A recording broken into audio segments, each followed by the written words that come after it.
Hey, hey, hey, and welcome to the Political Show right here on XFM, where radio has never been better. I'm your girl Cynthia, but you can call me Gix. And with me in studio we have Gavin Enslin. Pastor Gavin Enslin and The Black Knight. the Black Knight, The right boy's here. back. The boy's back.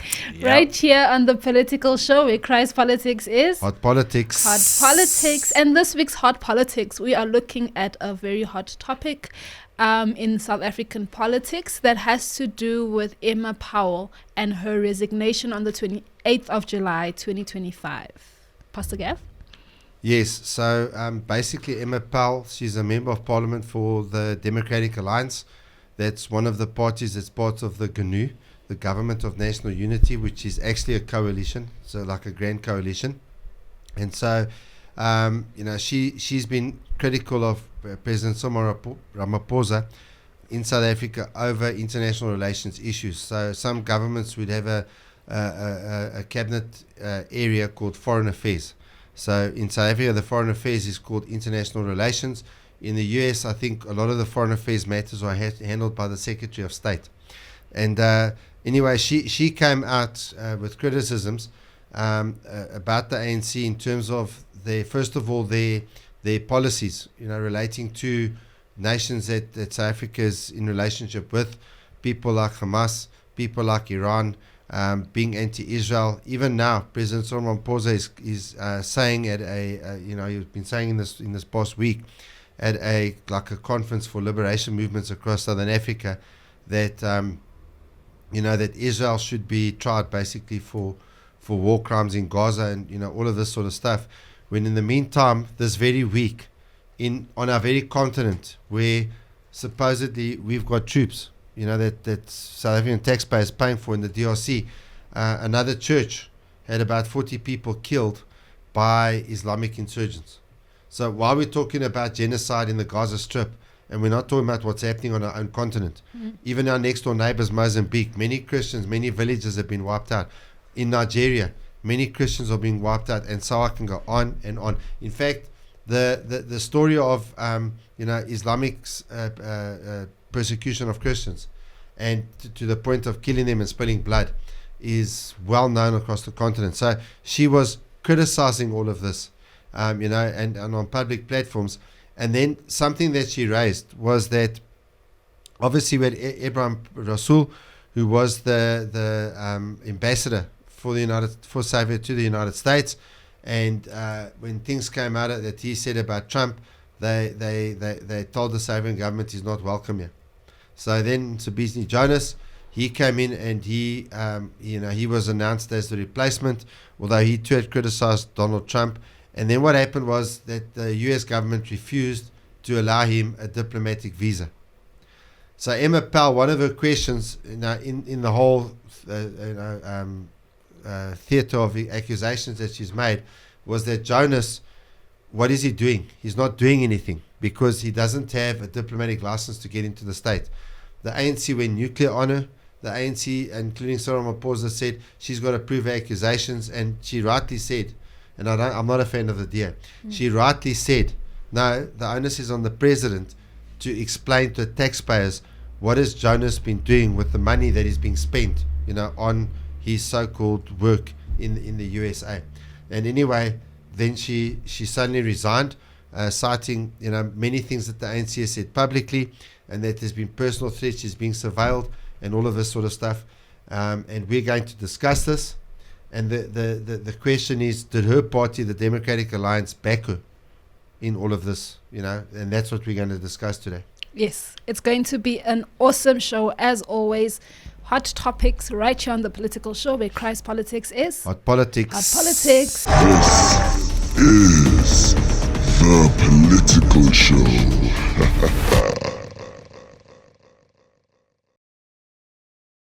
So we are going to be speaking about Emma Powell, as mentioned earlier, and I'm going to be reading from some news articles that speak about the situation, and then you're going to get our thoughts on the whole situation. So I'm going to be reading from IOL, and it says here about Emma, it says Emma Powell's resignation linked to ANC's tensions and US diplomatic relations, say experts. Political analyst and international relations expert Professor Bekim Gomezulu said he is not surprised by the resignation of DA MP Emma Powell, who has been accused of spreading disinformation to the US as the spokesperson for international relations. And quoting directly from him, he says that this should not come as a surprise. Just the other day, the DA made a statement expressing concern that the South African government has not reached an agreement with the Trump administration on trade issues. He said the move speaks to the continuation of the DA's pre-election posture, aligning more with the United States than the South African government, despite being part of the GNU. What are your thoughts on that before we go into some of the deeper matters? In terms of the ANC's response? Begi Ngomezulu's take on the reason why Emma Powell resigned, while not being shocked by the fact that Emma Powell resigned. Yeah, I don't really agree. I am shocked. The thing is, and also I don't trust her resignation message. First of all, she's been saying everything in person on camera.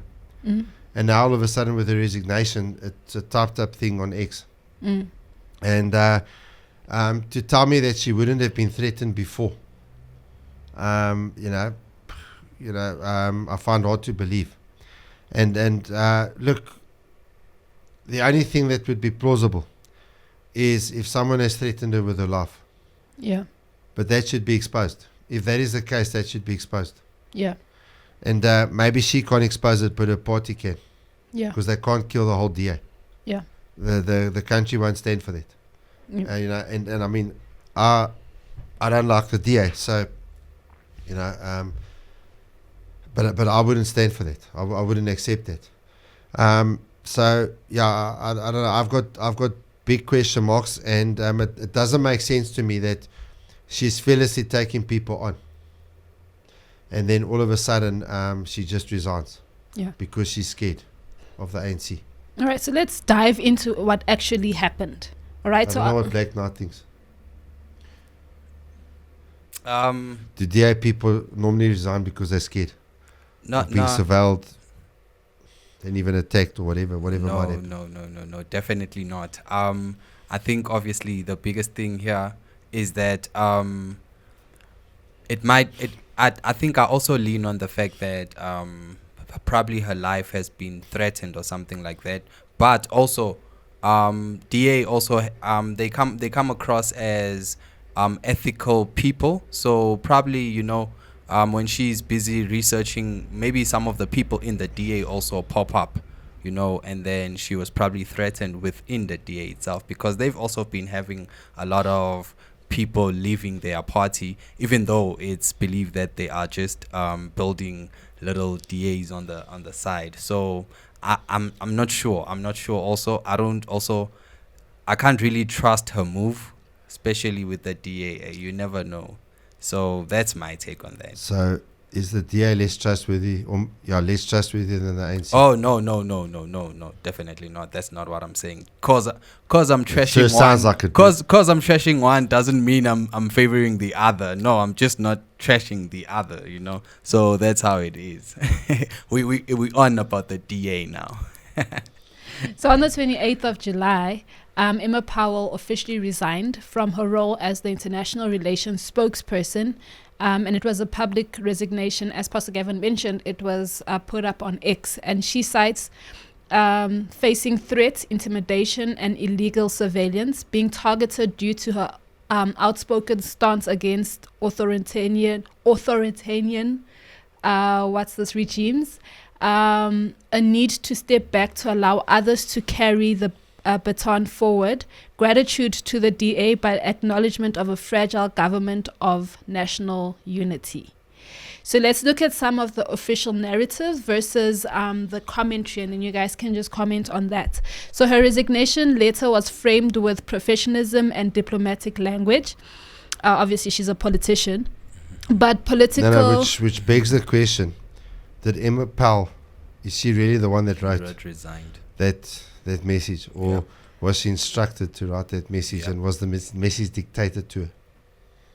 Okay, that is a deep question. That's my comment. That is a very deep question. And I second that question too. Yeah. I believe The Black we Knights can agreeing, do so this is a real analysis. big Has problem. she ever like put out public like letters and stuff? Has she ever stated anything else in public through letter and stuff? Yeah, look, she obviously I'm not 100% sure, but on this matter, you know, it was interviews on television stations, on news programs and things like that. And then all of a sudden, the whole thing just gets turned upside down, and now she sends out this note. Because if we really wanted to, It's like- I mean, it's you like could do Joe a Biden. deep analysis. You know, Joe Biden on stepped it. down from running. Yeah. Yeah. I don't think he stepped down. No. I think someone took his Twitter and his ex account and put him down. Yeah, I have And a they lot of said, speculations. We'll put with you that. down physically, as in like a dog. You know, at the vet, when you put a dog down at the vet. Yeah. So I think they said to him, we'll put you down if you don't step down. That's So he hectic. stepped down. That's hectic.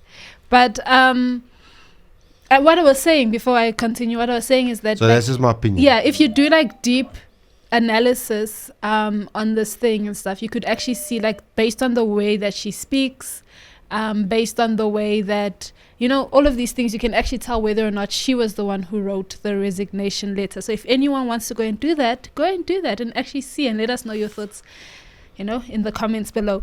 But so what I was saying, so the political commentator Ronaldo Gous, I think we spoke about him in our last episode.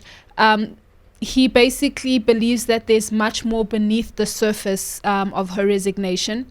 He argues that this wasn't a voluntary resignation but a forced exit. She and Andrew Whitfield, who was removed. And just to mention, the only people that could remove her were the DA. Yeah. Because she's the DA spokesperson, Cyril Ramaphosa's got no power to remove her legally. Whereas obviously with the deputy minister, because it's a cabinet minister, he's got the power to remove them from their position. Yeah.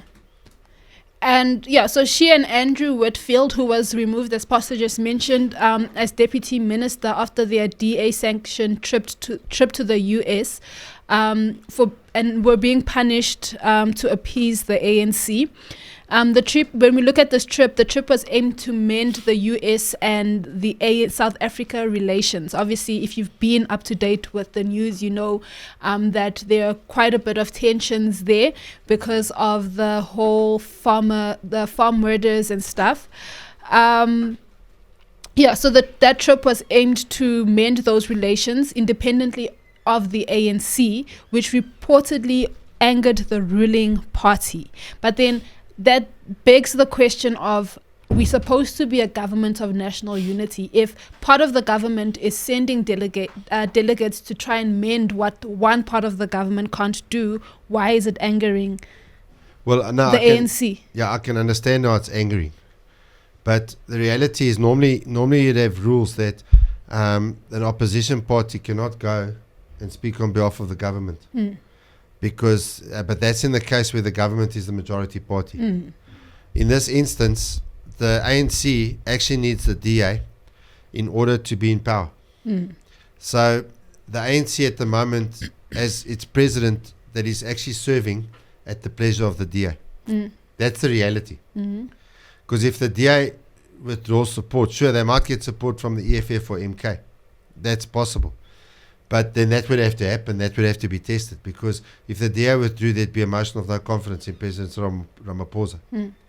And if the EFF and MK, Mkhonto Sizwe party, if they support that move with the DA, then it's very likely that Cyril Ramaphosa would be ousted from power. And it's very likely that there could soon be an election, you know, that would need to take place. So the thing is, the DA is not an opposition, they're in government. And so yes, you've got a Minister of International Relations, which is the old Foreign Affairs. That much is true. However, the DA has the full right, just as the ANC has the full right, to go to another country and speak from their perspective, from within the government.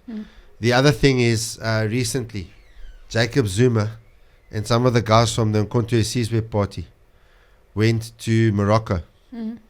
And in Morocco, they were discussing with members of the Moroccan government the situation of Western Sahara.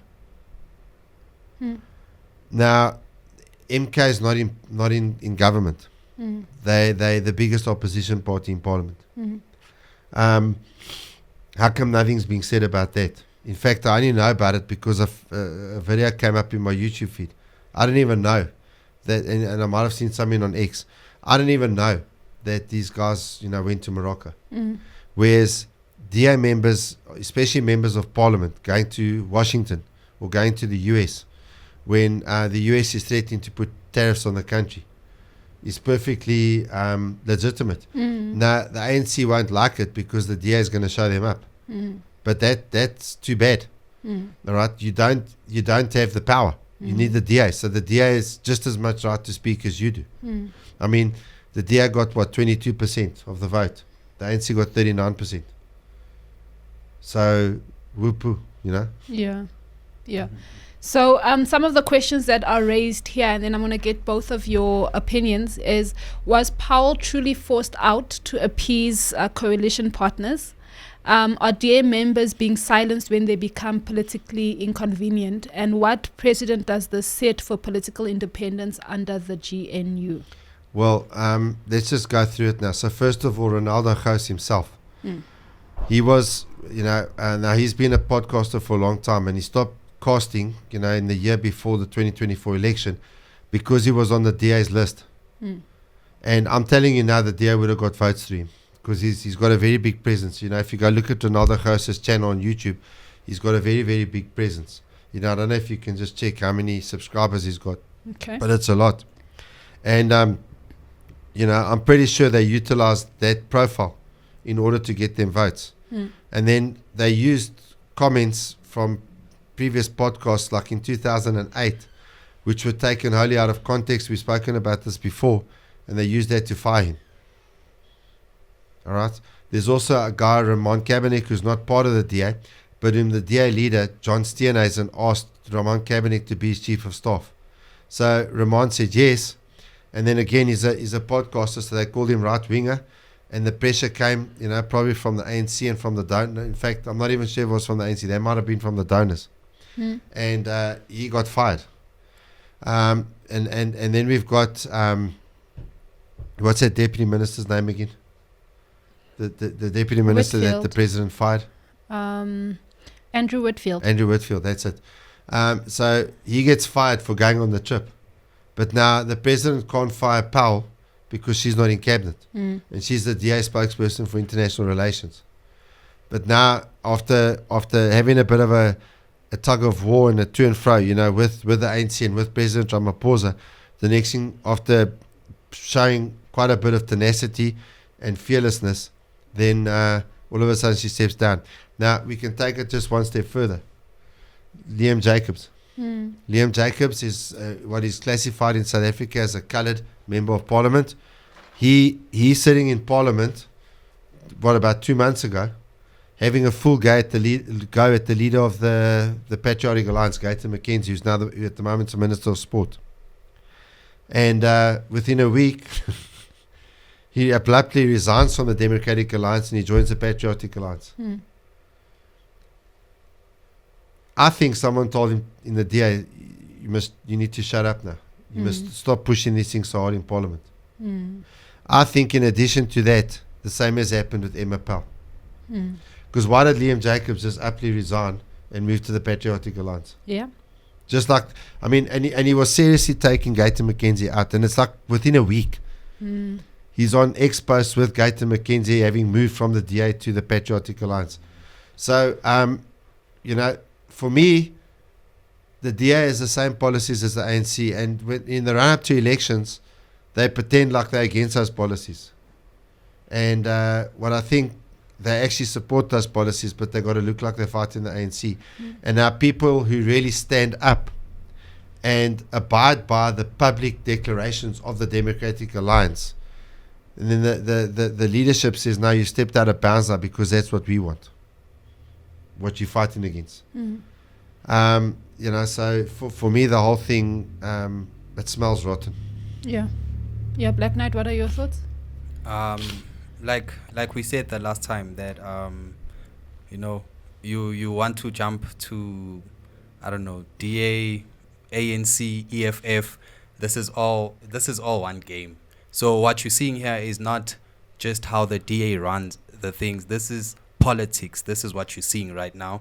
That if anyone steps up to do or want or has the interest to do the right thing, this is what's going to happen to you. You're just going to get booted out.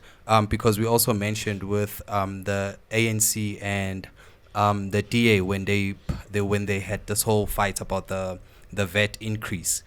We had where they had the business people jumping in, giving them a letter, which both DA and the ANC received. So this is what you're seeing. This is not just a DA thing. This is not because DA, they kick you out whenever or they just forceful. They all like that. This is politics. This is what you're seeing. And if I think the game is rigged. The politics game is rigged in South Africa. Okay.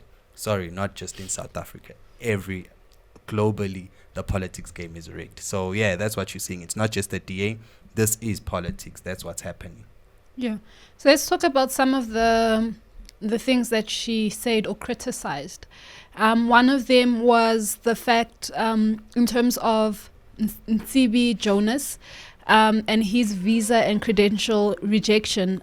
Powell asserted that the U.S. government formally denied Jonas a diplomatic visa in May 2025 and refused to recognize his credentials as South Africa's special envoy to the U.S., effectively rendering him unwelcome in the United States.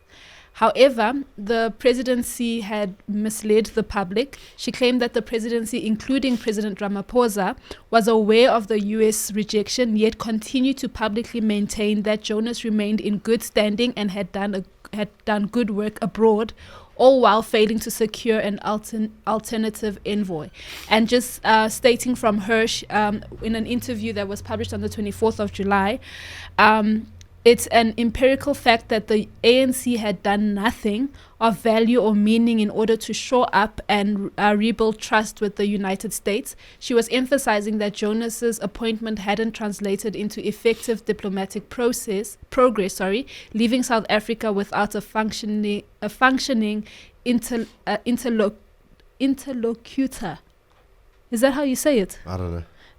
As U.S. tariffs loom. And she basically demanded for transparency and oversight. She announced that the DA would submit a promotion of access to information, a request to examine Jonas's actual engagements and performance, and called for Parliament to summon the presidency to explain the lack of meaningful progress for the envoy's appointment. That is a very big situation to deal with. And stuff. So what she was saying wasn't wrong. What are your thoughts on that? No. Listen, the issue she raised demands an answer because South Africa is faced with the prospect from today, the 1st of August, of tariffs. The Mercedes-Benz are talking about closing their manufacturing plant, their car manufacturing plant in the Eastern Cape. Sure. Others as well. The tariffs are going to have a huge negative impact on South African farmers who are currently, they're a big exporter to the United States of fresh produce.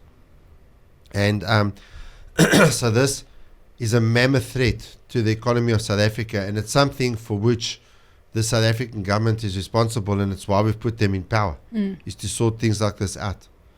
And so they have a burden on them to show South Africans what they're doing with our tax money in this regard. And so there should be an answer being demanded. Now, she said that the DA is going for the freedom of information request.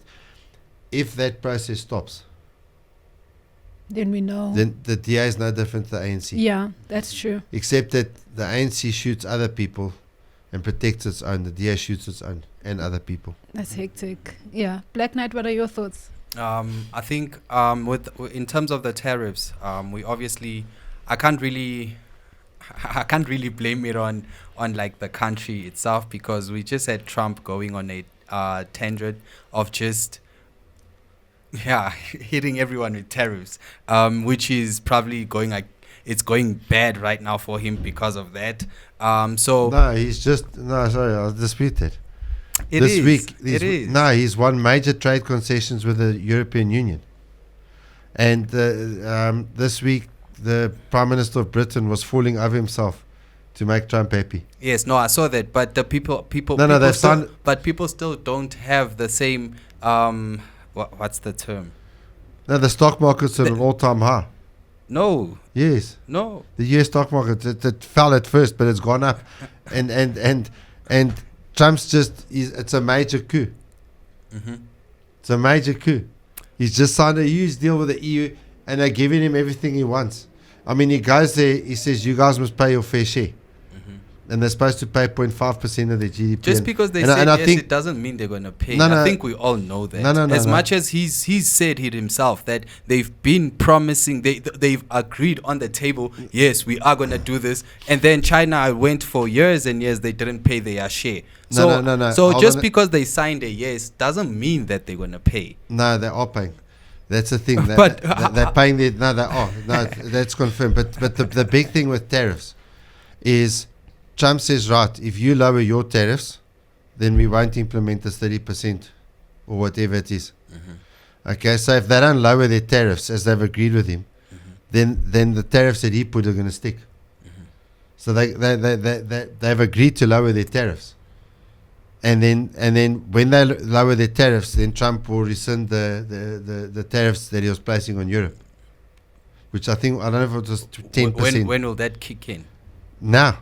Immediately. Yeah, with immediate effect. No, he won. He won. They capitulated. Okay, cool. So all I'm saying, typical South African.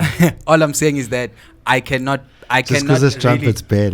But I cannot really blame our people for that. That's all I'm saying. Is that Trump was our government. Yes, for Trump taking Israel to the International Court of Justice. We can't blame our government. But it has nothing to do with the tariffs. No, it has everything to do.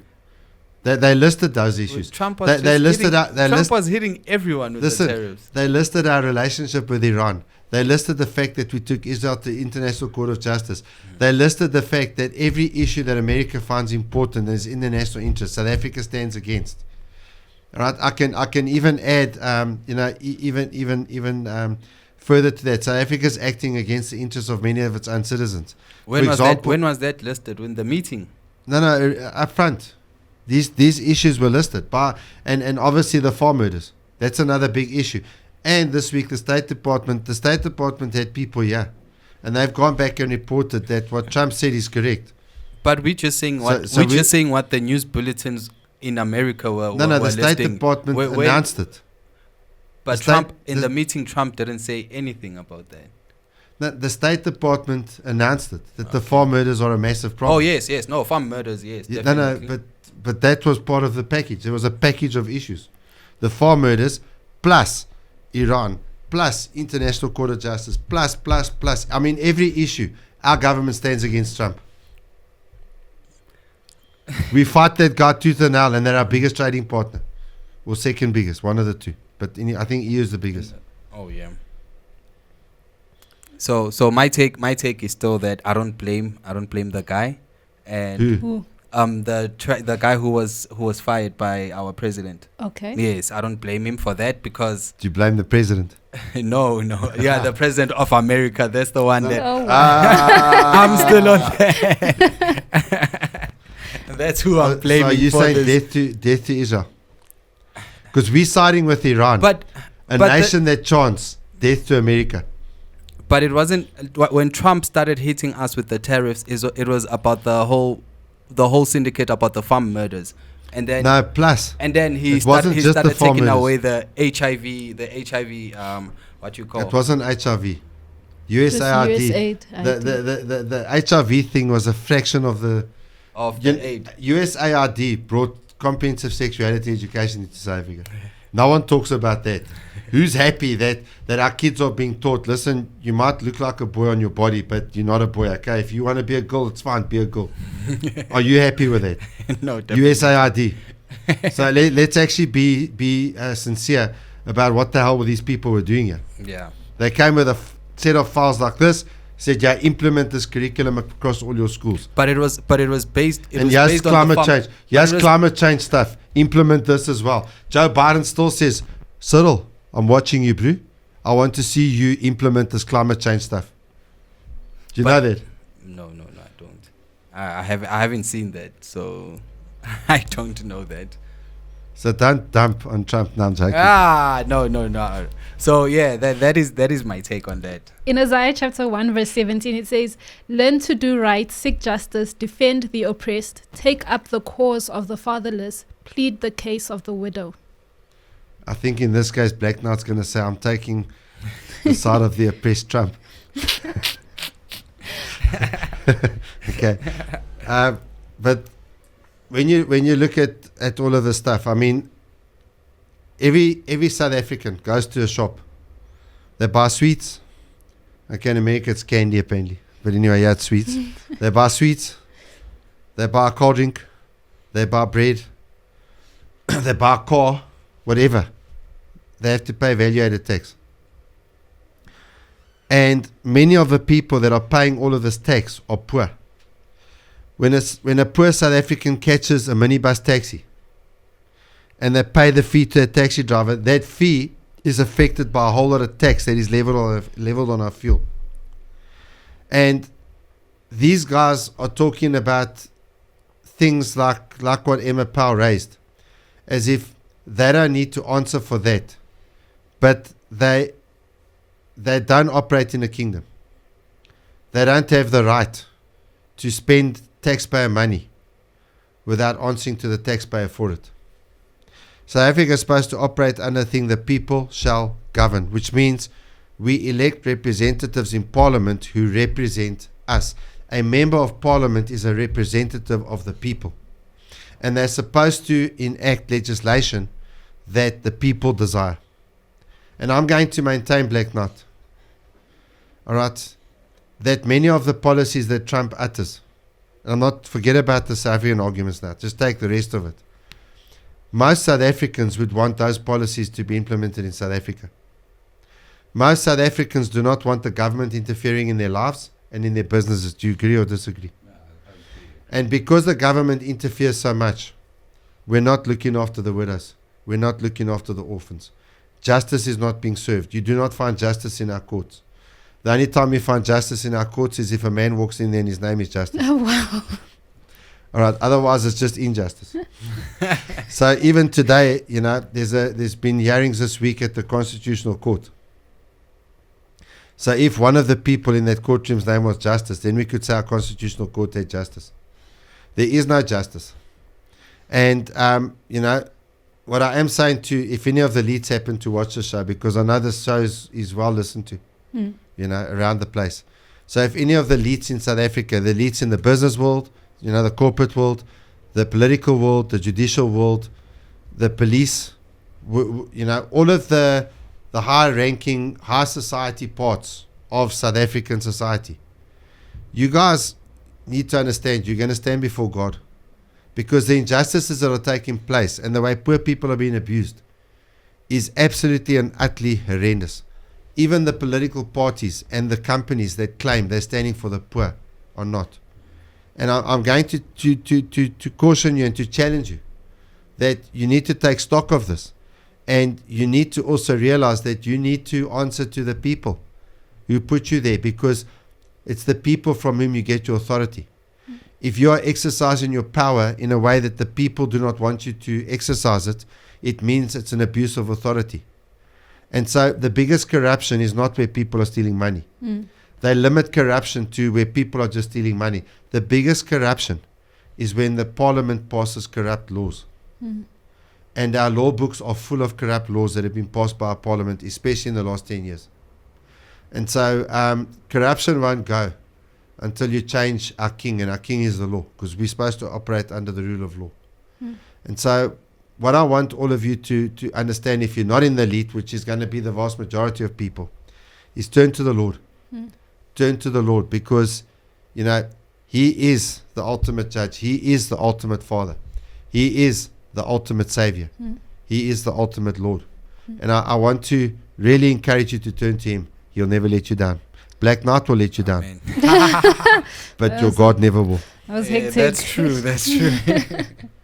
This has been an amazing show, as always, right here on Active FM, where radio has never been better. Let us know your thoughts in the comments below.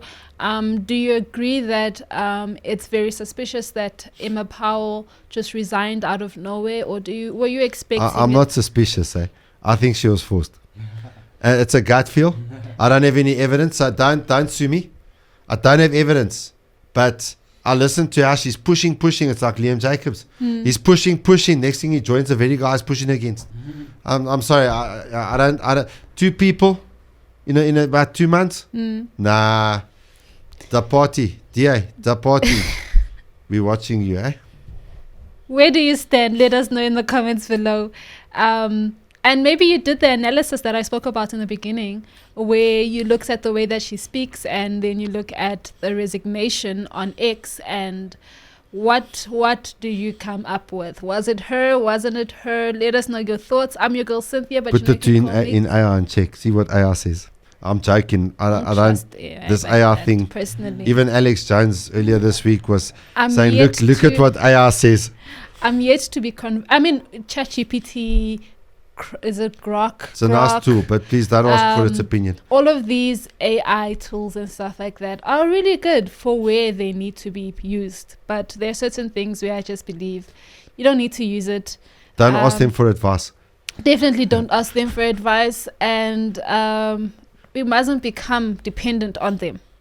You know? Well, I heard a neuro guy, a scientist. Yeah. I don't know what it's a neuro something or other.